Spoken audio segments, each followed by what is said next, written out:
Hey folks, good morning and welcome back to the channel. Happy Catty Crypto here, and let's just jump straight into it. So starting over on crypto bubbles, realistically things are looking okay. Still a sea of green out there. We've had a very small momentary blip where we come down, retest some lines of support, and then possibly looking to move back upwards.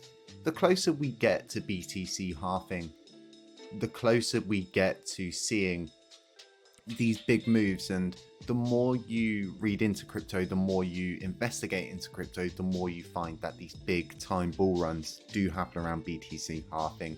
It's happened enough times now for people to correlate those two things together. There will come a point where people just can't hold themselves no more. They'll just want to get involved. They won't want to be left behind. Before we know it, we're all, it happens so fast. You could blink, you could miss it. You could be on holiday 3 weeks, you could miss it. It really is. It comes down to those really, really simple things. Someone like CZ could just simply say, the bull run started, put some positive sentiment out there, and it starts running. It's as silly as that sometimes. So BTC still looking good for that 25k goal. We're on the daily chart here. If we flick it over to the 30-minute, you can see still going in this upwards trend. Really good pattern. Upwards, consolidate, possible upwards, small consolidation, and hopefully going to see us punch through that 25k mark. So if you've listened to the podcast recently on the channel with Tobias, you would have heard us speaking about the Binance wallet whitelisting.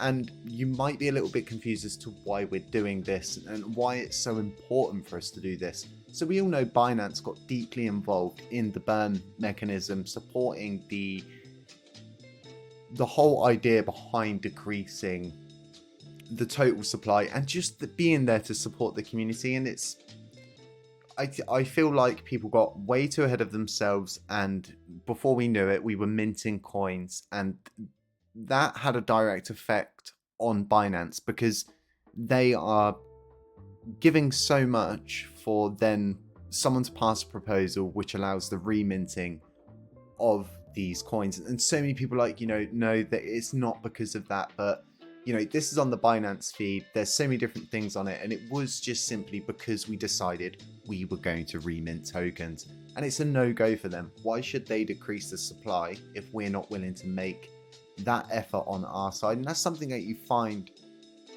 with all of these kind of high up devs. They know so much, and they'll all say the same thing: well, burning's pointless.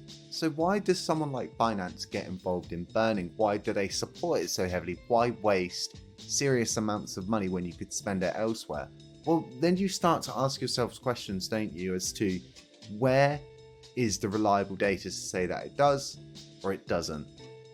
It's one of those ones. So the whitelisting. The whitelisting is going to put Binance into a position where even if we give remint tokens, they're never going to be part of it. Anything they burn is whitelisted in a sense that they're not subdued to the same things that others would be. So someone like MEXC could come out now and say, well, we want this special privilege of not being eligible for these reminting and all of those different. There could be more things written into that whitelisting that we just don't know about.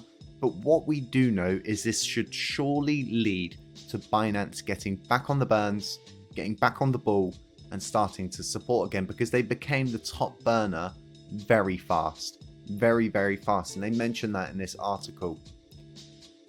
The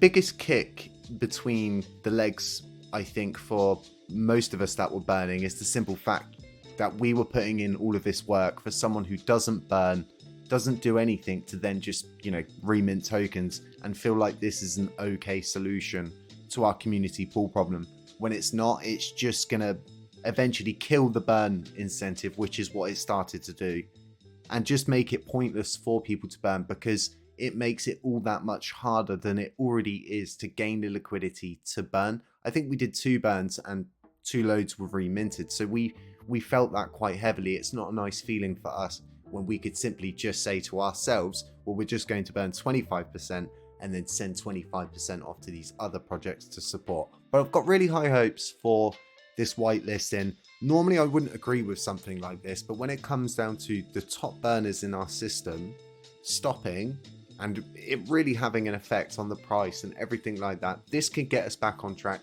It can give us some positive sentiment, and we just need to show that kind of support back to these CEXs that are showing us support. They're not burning Shiba Inu, they're not making these kind of efforts with all of these other coins that burn. And the reminting, it must have felt horrible for the people who led their side of this whole project that they've been going through, because reducing the amount of Lunar Classic coins, it's been part of what our system, what our communities are since May. If you're getting on board now and you don't like burning, I guess it's kind of, you don't really have a choice, because it's part of our system. And what we're finding is new people come on board and burning it's useless, doesn't do anything, but they just don't.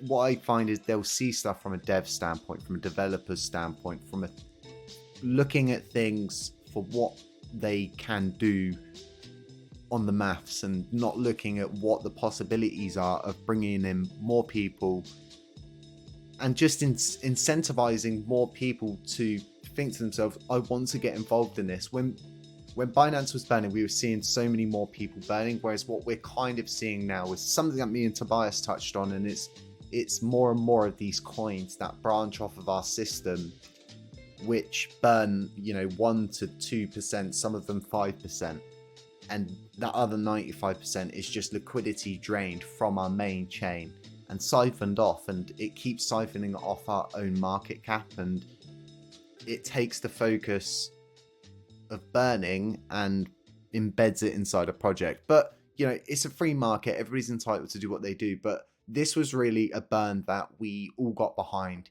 It really made the difference, and it really made us stand out. The good thing is that the whitelisting's happening, they're still in touch, the burning should resume very shortly if it hasn't already.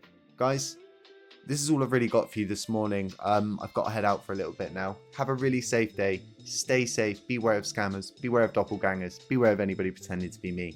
I'll catch you in the next one. By listeners like you. By listeners like you, how is entertainment possible? By listeners like you.